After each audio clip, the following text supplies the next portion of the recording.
Assalamualaikum warahmatullahi wabarakatuh.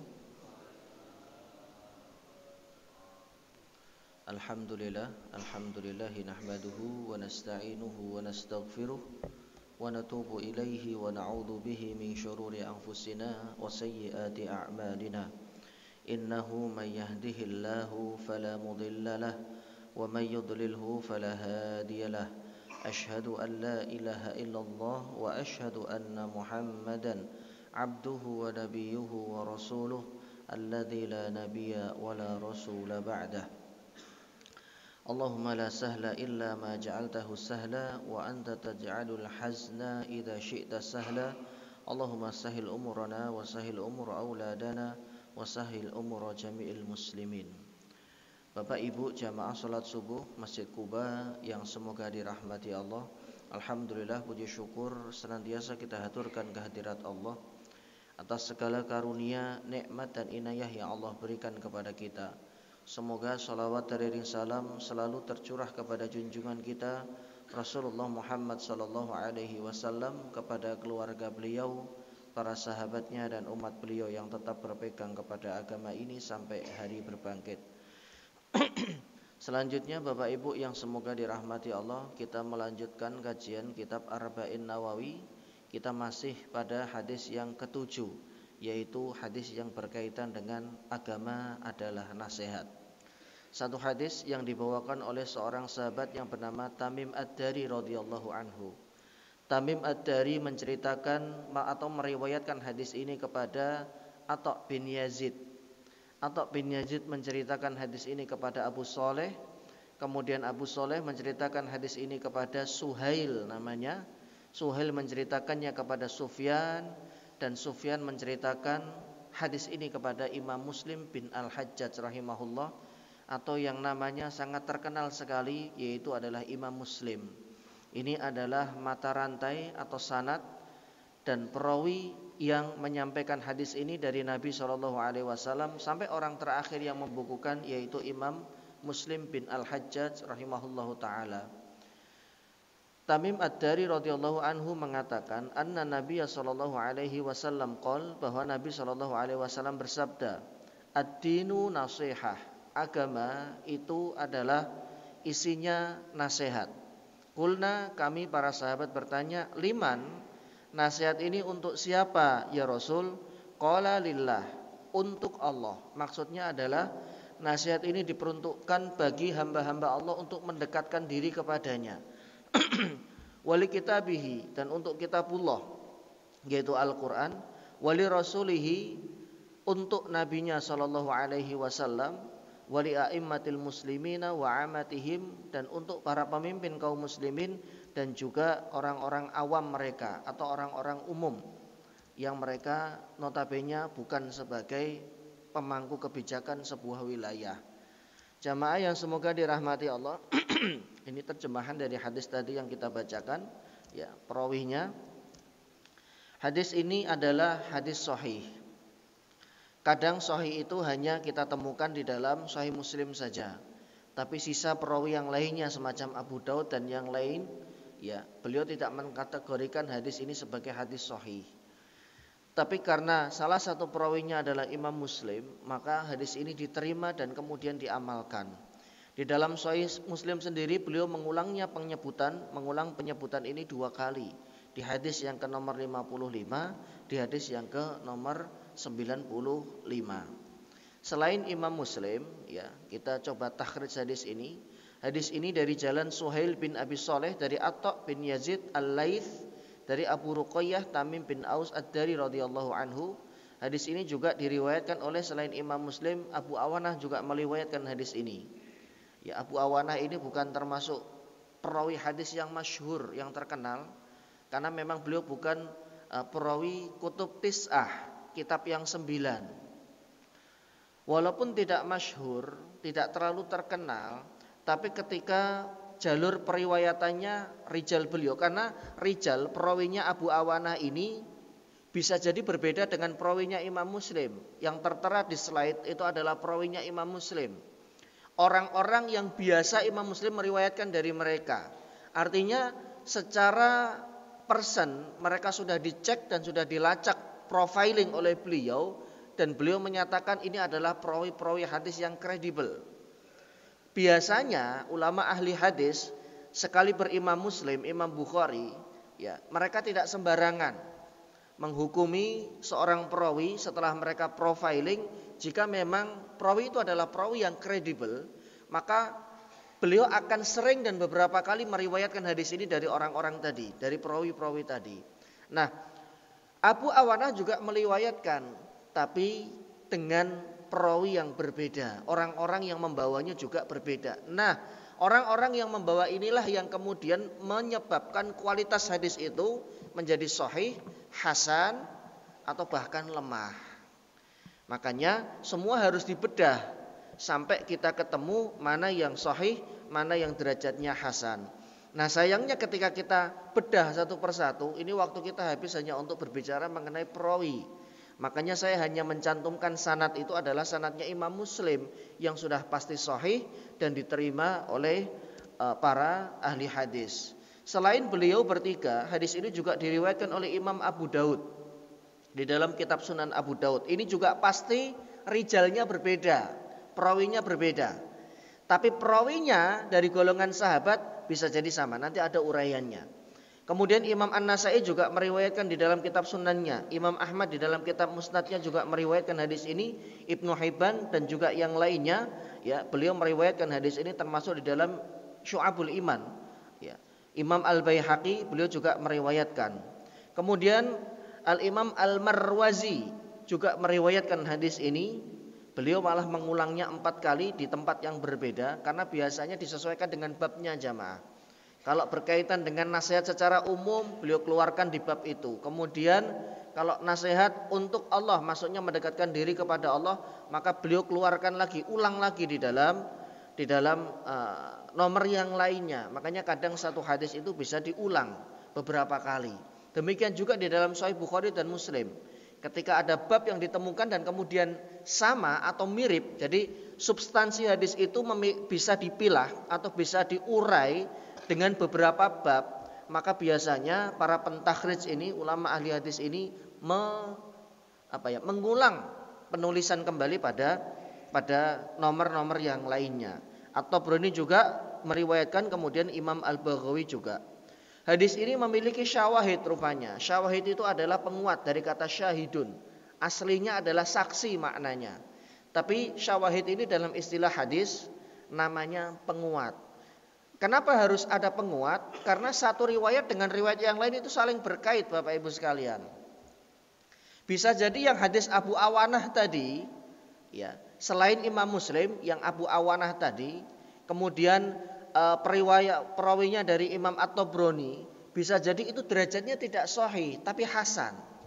Berhubung ada hadis lain dan penguat dari jalur lain, dia naik kedudukannya menjadi sahih li ghairihi. Dia sahih karena memiliki penguat dari jalur yang lainnya. Sahih itu kan ada dua, li dzatihi dan li ghairihi. Hasan juga sama, hasan li dzatihi dan li ghairihi. Li dzatihi itu adalah hadis hasan yang berdiri sendiri. Hadis sahih yang berdiri sendiri. Kenapa dia berdiri sendiri? Karena semua perawinya kredibel. Memang betul-betul perawi-perawi yang hebat. Perawi-perawi yang bisa menjaga adabnya ketika meriwayatkan hadis dan memiliki hafalan yang kuat. Jadi tanpa ada penguat, dia berdiri sendiri, lidzatihi, sahih.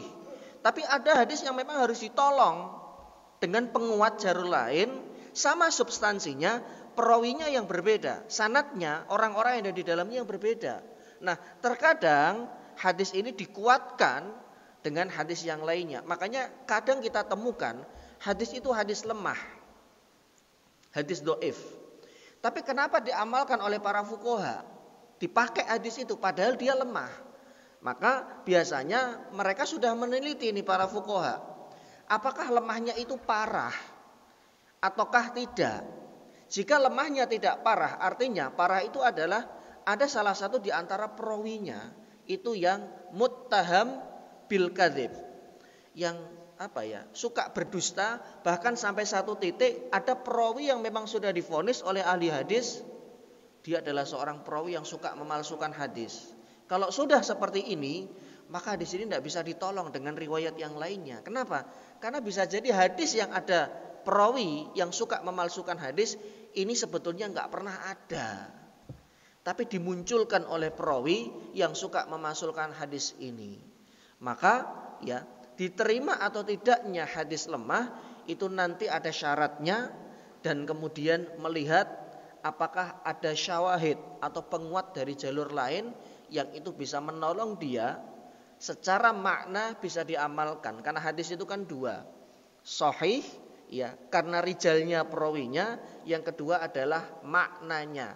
Jadi sahih itu letaknya di dua, sahih dari perawinya, apakah dia perawi yang hafalannya kuat, kredibel atau tidak, kemudian bersambung ittisal atau tidak, artinya antara dia dengan gurunya terjadi pertemuan dan langsung mendengar.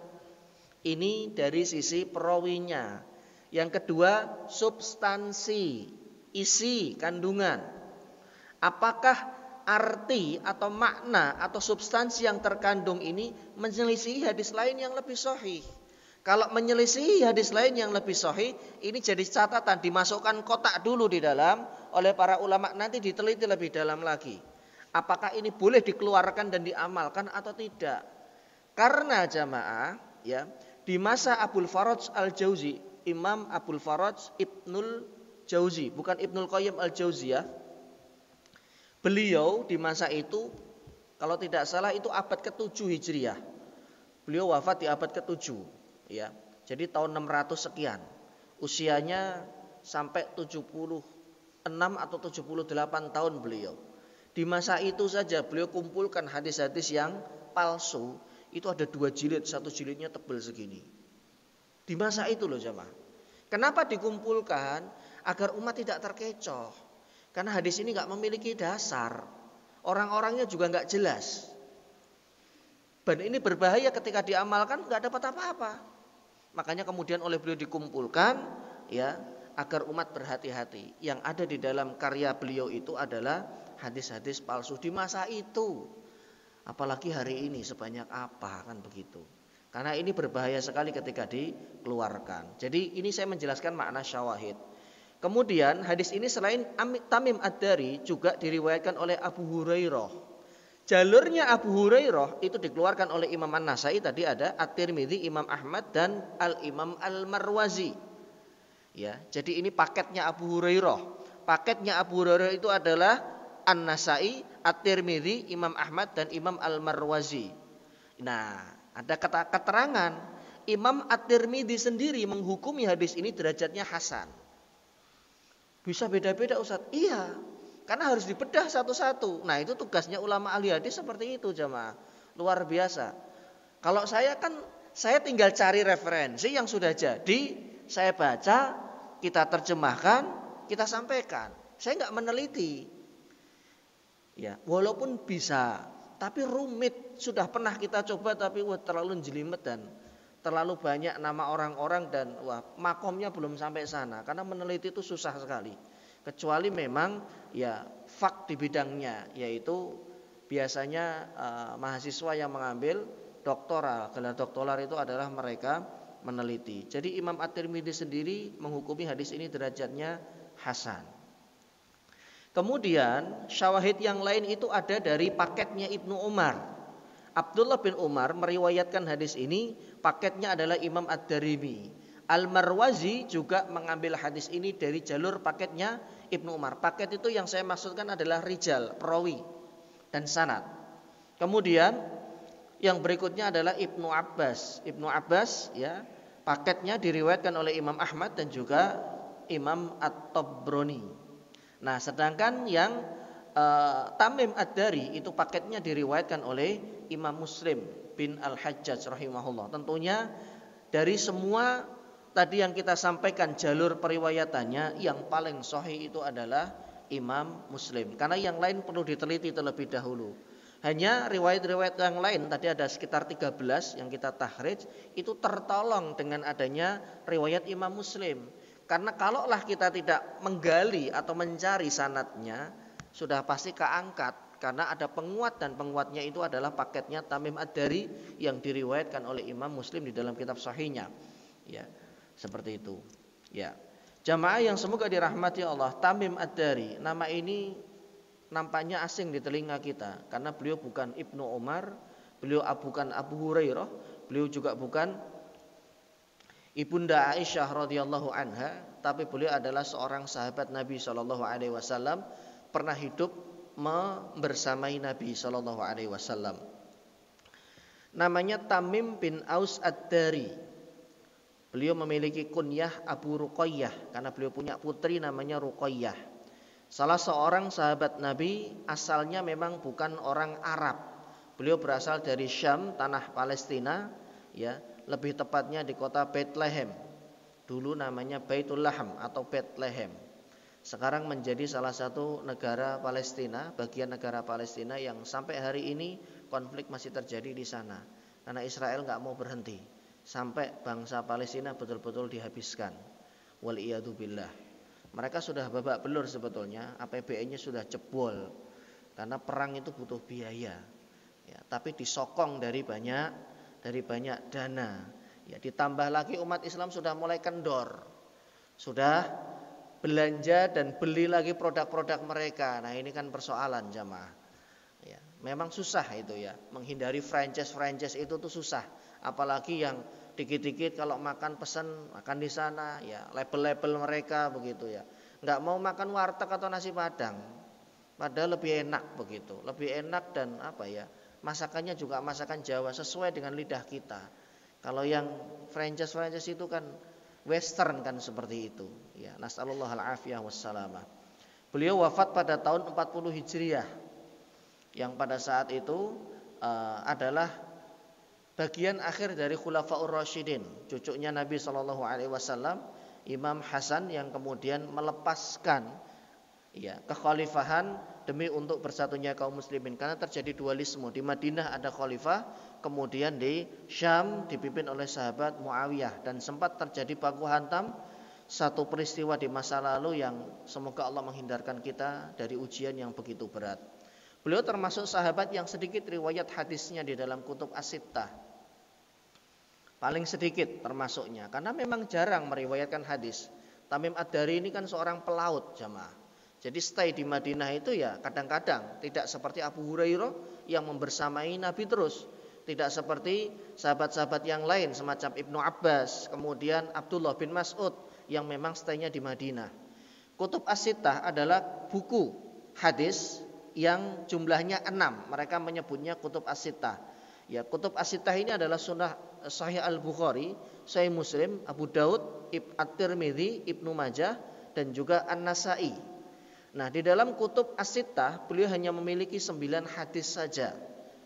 Di dalam Sahih Muslim hanya ada 1, yaitu hadis tadi yang kita bacakan di awal, yang beliau riwayatkan, yaitu hadis yang akan kita bahas ini, yang mana merupakan hadis yang paling masyhur di antara hadis-hadis yang beliau riwayatkan. Tamim Ad-Dari itu adalah seorang sahabat yang juga meriwayatkan hadis mengenai Dajjal. Ketika beliau terombang-ambing di lautan, kemudian qadarullah, ya atas izin Allah, terdampar di sebuah pulau. Disitulah kemudian ada beberapa hal yang beliau temukan. Dari mulai makhluk yang besar yang terbelenggu, hewan al-jassasah yang ujung kepala dan ujung buntutnya, ekornya itu nggak ketahuan mana yang kepala, mana yang ekor. Menyebutnya adalah binatang melata al-jassasah. Nah, informasi ini kemudian dikonfirmasi ke Nabi ketika beliau sampai di Madinah, dan Nabi mengiyakan. Artinya memang sudah pernah ada anak manusia yang ketemu. Tapi jamaah, kalau dicari nggak bakal ketemu. Kenapa? Karena tempatnya Allah rahasiakan. Seperti tembok yang dibangun oleh Dzulqarnain. Lokasinya sudah ketemu, ya, di pegunungan Georgia sana. Tapi ketika dicari kemudian, ya kan sekarang kan canggih Pak, dengan satelitnya, dengan berbagai macam teknologi. Tapi tetap aja tidak ketemu. Letaknya di sini, contoh, di mana? Di Masjid Kuba. Kamu naruh buku di mana? Di Masjid Kuba. Di sebelah mana? Wes pokoknya di Masjid Kuba. Dibongkar semua, sak karpet-karpetnya nggak ketemu. Gede kan ini. Kalau cuma nyari buku yang mungkin besarnya ya segini, ya susah. Harus lebih spesifik. Di mana? di dekat mimbar. Dekat mimbarnya mana? Ada dua, lemari atau mimbar. Kalau tidak salah di lemari yang di belakang mimbar itu. Nah, itu lebih spesifik. Cari bukunya di mana? Di Masjid Kuba. Nyarinya ke minimart. Ya nggak akan ketemu. Jadi Allah memang menyembunyikan, maka sampai hari ini tidak bisa diekspos, tidak ketemu. Jamaah yang semoga dirahmati Allah, ini adalah merupakan salah satu di antara hadis agung. Kedudukannya, karena berbicara mengenai agama, berbicara mengenai hak-hak Allah, hak-hak nabinya, dan juga hak-hak umat muslim secara umum, dan juga kitabullah yaitu Al-Quran. Ini disebutkan oleh di dalam syarah Arba'in Nawawi, karena Arba'in Nawawi itu disyarah dengan banyak ulama. Ya. Hadis ini diawali oleh Nabi dengan kalimat ad-dinu nasihah. Agama itu adalah isinya nasihat, karena memang agama itu isinya nasihat. Nasihat untuk kita lebih memperbaiki diri, agar kita bisa istiqomah, agar kita bisa, karena tidak ada satu amalan yang cepat kita value-nya naik di hadapan Allah. Salah satunya ya thalabul ilmi, karena Allah sendiri yang mengatakan di dalam surah Al-Mujadilah, yarfa'illah, Allah akan meninggikan kedudukan orang-orang beriman di antara kalian. Orang-orang beriman saja kedudukannya sudah tinggi dibandingkan dengan yang lain. Walladzina utul ilma darajat, tapi ada di antara orang-orang beriman ini yang Allah lebih tinggikan dan tambah kedudukannya, value-nya ketika mereka memiliki ilmu, ketika mereka memiliki pegangan hidup, ketika mereka bisa dan mampu membangun sebuah hubungan yang baik antara dirinya dengan hamba, antara hamba ya dengan Rabb-nya Jalla Jalaluh, atau hamba itu dengan orang-orang lain yang ada di sekitarnya. Kata ad-din itu memiliki dua makna. Yang pertama adalah yaumiddin, pembalasan. Ini sering kita baca di dalam surah Al-Fatihah, Maliki yaumiddin, bukan hari agama jamaah. Allah yang menguasai hari agama, bukan. Makna ad-din di sini adalah hari pembalasan, nanti hari kiamat.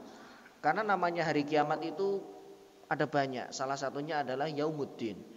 Makna yang kedua ad-din itu adalah maknanya nasihat. Nah, makna inilah yang diinginkan oleh Nabi SAW. Sebagaimana firman Allah, wa raditu lakumul Islam madina, al yauma akmaltu lakum dinakum. Surah Al-Maidah. Wa atmamtu alaikum ni'mati wa raditu lakumul Islam madina, dan Allah ridhoi bagi kalian sebuah agama yaitu agama Islam.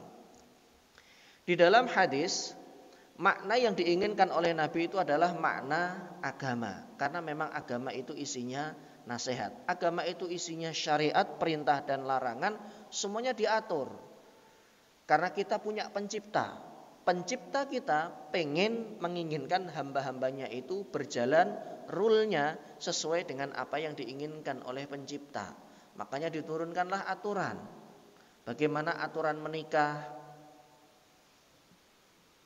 ada mempelai laki-laki, ada mempelai perempuan, nggak bisa langsung diambil dari rumahnya, harus lewat proses serah terima. Atau bahasa syar'inya adalah ijab kabul. Ini diatur.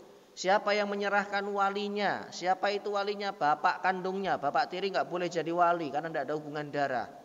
Kalau bapak kandungnya sudah meninggal dunia, kakeknya ke atas dulu. Al-ubuwatu muqaddamun alal ukhuwah. Kalau kakek dan bapaknya tidak ada, siapa yang jadi walinya? Saudara kandungnya, laki-laki. Bisa adik, bisa kakak.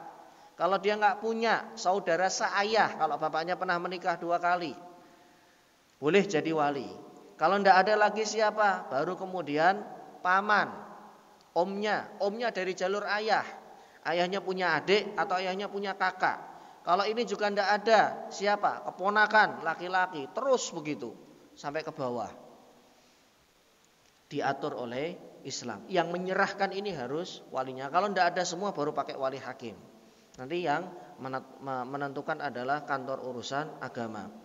Ya, nasihat artinya mengharapkan kebahagiaan orang yang dinasihati, kebaikan orang yang dinasihati agar dia kemudian berubah menjadi lebih baik lagi. Karena memang jamaah tidak dipungkiri kadang kita tergelincir, kadang kita lupa, kadang kita khilaf. Maka perlu ada orang yang menasihati. Tausiah, majelis taklim itu kan fungsinya juga untuk mengingatkan. Bukan berarti yang duduk itu adalah atau yang menyampaikan itu adalah orang yang perfect, tidak. Kami pun juga butuh nasihat. Makanya kami juga membaca, kami juga mencari referensi. Oh ternyata apa yang saya sampaikan salah. Ada sesuatu yang perlu diperbaiki. Sehingga kemudian orang itu akan terus berbenah. Karena tidak ada orang yang tidak punya kesalahan jamaah. Ya, tidak ada orang yang tidak punya aib.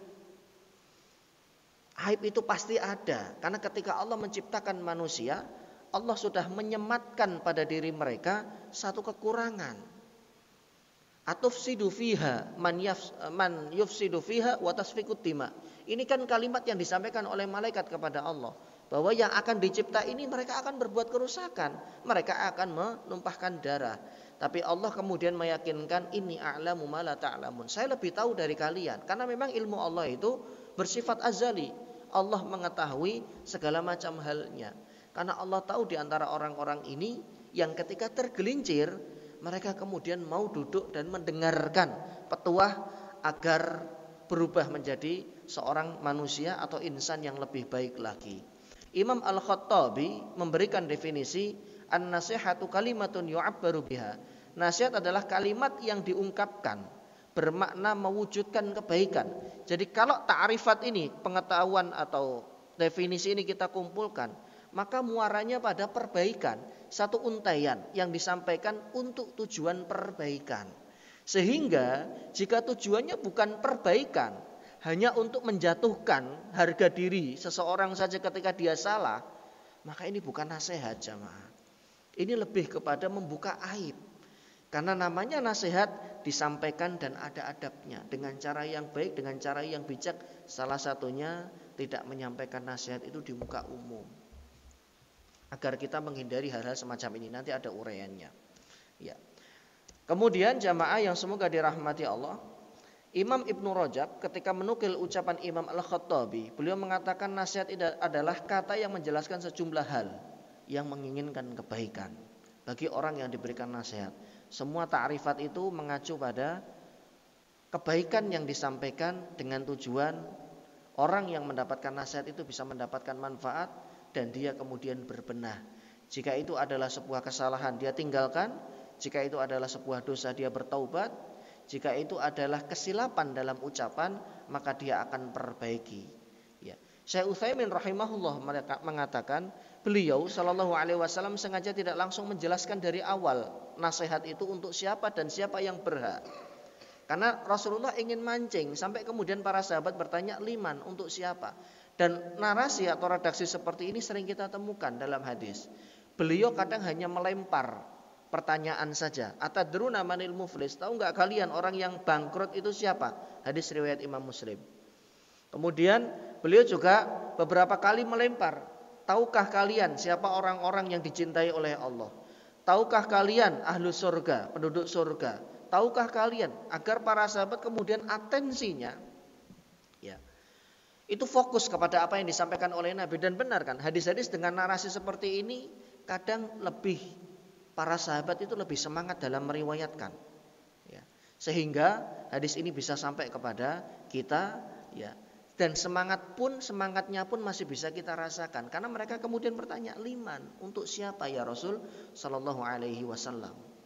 Untuk siapa kalimat nasihat itu atau perbaikan-perbaikan itu? Maka beliau kemudian ya menjawab lillahi wa rasulihi dan sampai akhir hadis. Jamaah yang semoga dirahmati Allah, ini adalah jawaban beliau. Nasihat ini adalah bertujuan untuk mendekatkan seorang hamba kepada Allah Subhanahu wa taala. Kemudian mendekatkan hamba itu kepada kitabullah yang isinya adalah hukum. Kemudian mendekatkan hamba ini terhadap hak-hak yang harus mereka, kewajiban yang harus mereka lakukan dan hak yang harus didapatkan oleh nabinya sallallahu alaihi wasallam. Salah satunya adalah hak Nabi untuk ditaati dan didengarkan ucapannya. Kewajiban kita adalah mengikuti apa petunjuk beliau. Dalam jawaban beliau ini diterangkan beberapa hal. Yang pertama, nasihat untuk mendekatkan diri kepada Allah Subhanahu wa taala. Dan ini harga mati jamaah. Hidup kita itu kan berputar atau berkutat seputar kaifa aqdi hayati. Bagaimana saya mengisi umur yang Allah berikan ini untuk semakin mendekat. Karena goalnya nanti adalah ketika malaikat pencabut nyawa itu datang dan kita diwafatkan dalam keadaan posisi kita yang paling dekat dengan Allah Subhanahu wa taala. Ya. Disitulah goalnya. Karena memang kita dituntut untuk menunaikan kewajiban. Ujiannya di situ. Ya. Wa nabluwakum bisyarri wal khairi fitnah. Kami menguji kalian, yaitu Allah Subhanahu wa taala, dengan kebaikan dan keburukan. Hatta kebaikan, salat subuh berjamaah, salat sunnah, ya, sedekah dan infak yang dikeluarkan, itu semuanya adalah ujian. Karena ujian itu tidak melulu sesuatu yang buruk atau sesuatu yang jelek menurut kita. Tapi perintah pun juga ujian. Allah ngetes ketika diperintah responnya seperti apa, patuh atau tidak. Kalau patuh dia lulus ujian, kalau tidak patuh dia dianggap membangkang dari perintah Allah Subhanahu wa taala.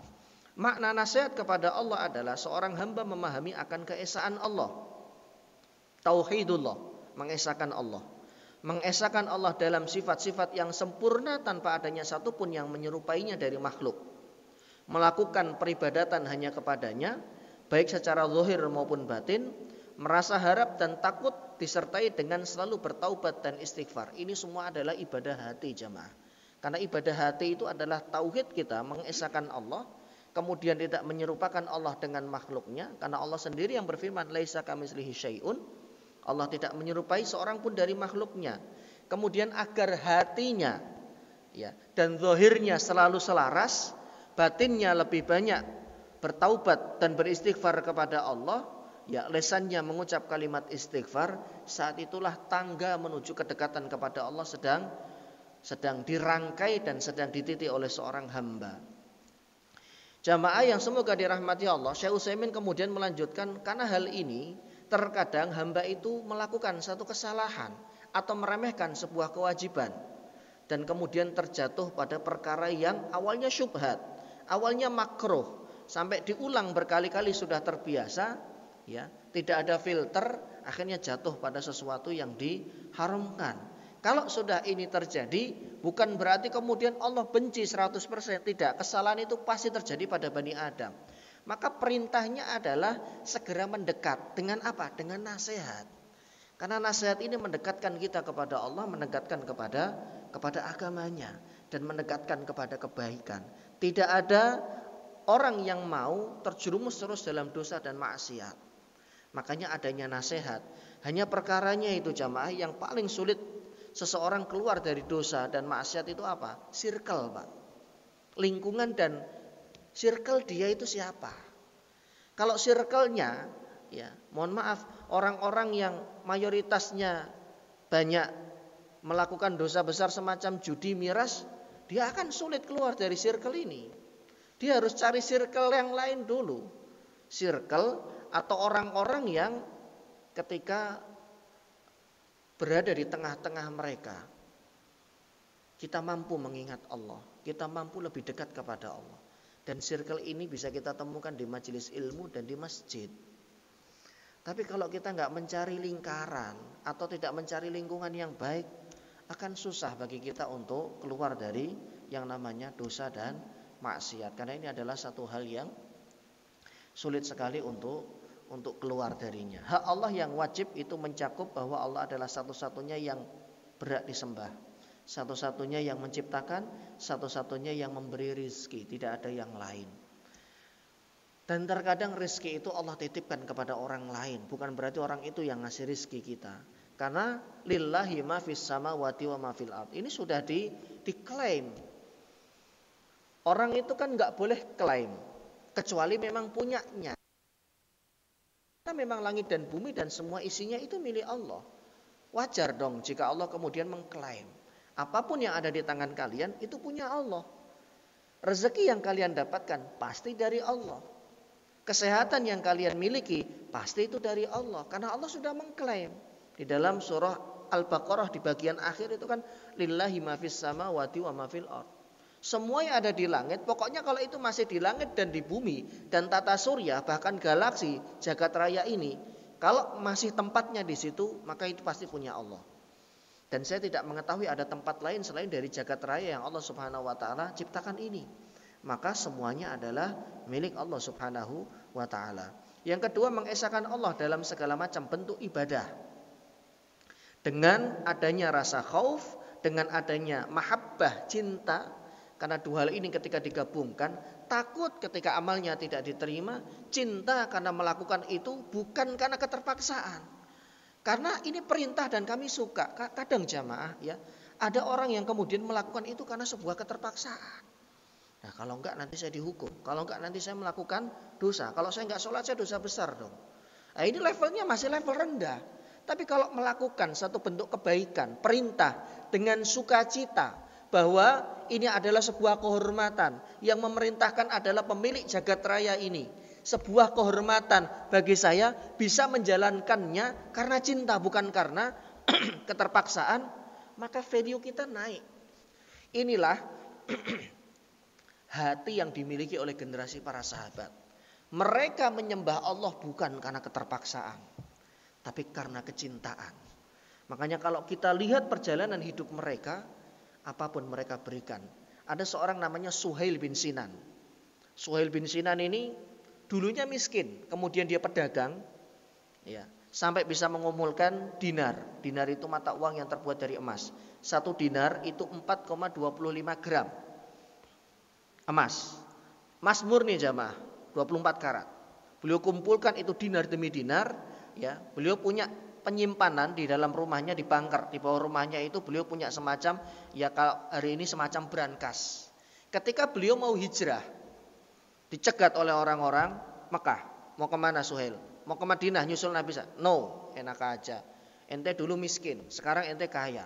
Nggak ada namanya keluar ke Madinah, kemudian semua properti dibawa, materi semuanya dibawa, nggak ada. Kalau ente mau keluar, keluar saja, semuanya tinggal. Apa kata beliau? Saya punya dinar, saya punya emas, saya punya perhiasan dan itu ada di rumah saya. Kamu ambil, tapi beri saya jalan untuk ke Madinah. Beliau cuma bawa kain yang melekat sama air yang beliau letakkan di geriba dan beberapa butir kurma. Itu ditinggal semuanya Pak. BPKB mobil, BPKB motor, SHM jumlahnya sekian, emas perak, ya Singapura dolar, American dollar, pound sterling, euro, semuanya ditinggal. Sono ambil. Apa ini kalau bukan kecintaan? Kan begitu. Kenapa? Karena mereka sudah mengenal Allah. Sehingga ketika menjalankan itu dengan kecintaan, bukan karena faktor keterpaksaan. Sholat subuh yang dilakukan karena cinta. Bahwa kita menjadi manusia yang paling terhormat ketika mendatangi seruan dari Rabb kita Jalla Jalaluh. Maka orang yang semacam ini gak akan dikalahkan oleh rasa kantuknya. Hatta misalkan pulang dari luar kota, baru pulang sampai rumah jam 2 kemudian tidur, cuma tidur 2 jam. Insya Allah dengan izin Allah pasti subuhnya bangun kok Pak. Dan bisa berjamaah di masjid. Kenapa? Karena sudah menyatu. Saya melakukan subuh berjamaah di masjid itu bukan karena yang lain. Karena saya cinta. Ini perintah Allah. Bukan karena ada sarapan paginya. Enggak. Itu remeh karena kita bisa beli kok. Sarapan yang kita dapatkan itu paling 10.000, 20.000. Kita bisa beli. Bukan itu bonus.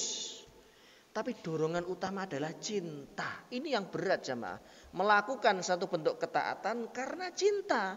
Cinta kepada penciptanya. Karena merasa sudah diberi makan, sudah diberi segalanya. Cinta karena nabinya memberikan contoh. Dan dia pengen menjadi umat yang paling setia dengan nabinya SAW.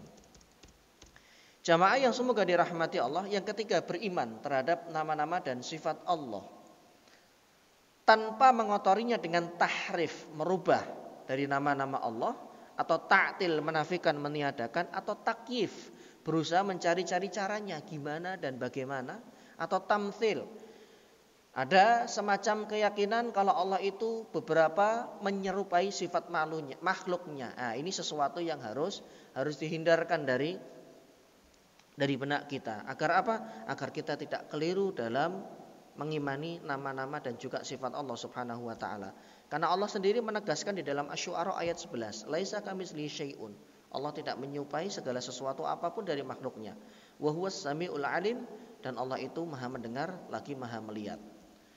Kemudian melakukan kewajiban yang diperintahkan dan menjauhi larangannya, dan ini adalah harga mati, ya. Karena siapapun itu ketika mengucap 2 kalimat syahadat, maka pasti hal ini ya harus dia jalankan. Perintah dijalankan, larangan kemudian dia hindari. Jamaah yang semoga dirahmati Allah, kadang yang sulit itu ketika sudah kecanduan sesuatu, contoh judi. Saya kan nggak makan yang haram, betul. Saya juga nggak berzina, betul. Ya saya cuma main slot-slot aja, kok salahnya di mana? Salahnya karena itu judi. Kenapa? Allah nggak suka. Judi ini kalau sudah menjadi kebiasaan di masyarakat, ini ngerusak ekonomi jamaah.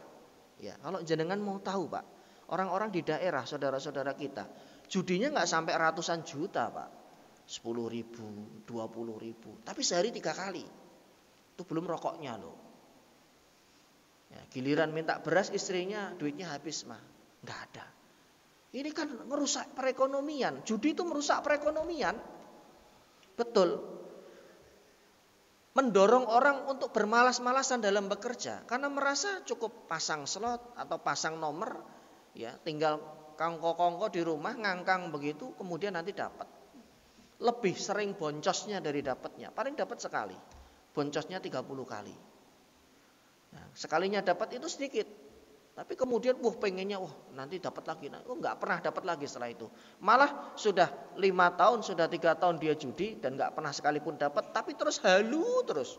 Nanti kalau dapat mau beli ini mau beli itu, nanti saya stop. Sudah keluar duit 40 juta, dapatnya cuma 2 juta. Nanti terus halu, ini 2 juta. Kalau tiap 3 hari sekali 2 juta kan lumayan bisa balik. Kata siapa? Itu sudah diatur sama bandarnya. Bandar itu di mana-mana pasti menang. Kita saja yang terlalu halu begitu ya. Pengen ini, pengen itu, tapi nggak mau kerja. Ini merusak tatanan ekonomi dalam sebuah masyarakat. Makanya Allah larang. Sesuatu yang merusak pasti dilarang oleh Allah. Karena ini membahayakan jamaah. Ya, sebagaimana zina itu merusak nasab dan merusak keturunan. Maka dilarang oleh Allah Subhanahu wa taala. Tapi nanti di surga, bukan zina ya istilahnya, istri yang dinikahi oleh seorang mukmin yang ada di surga itu bisa lebih dari 4 orang. Istrinya di dunia dipertemukan, kalau dua-duanya masuk surga mendampinginya, dia bisa mengawini lebih dari 4 orang. Apa yang membedakan? Dimensinya.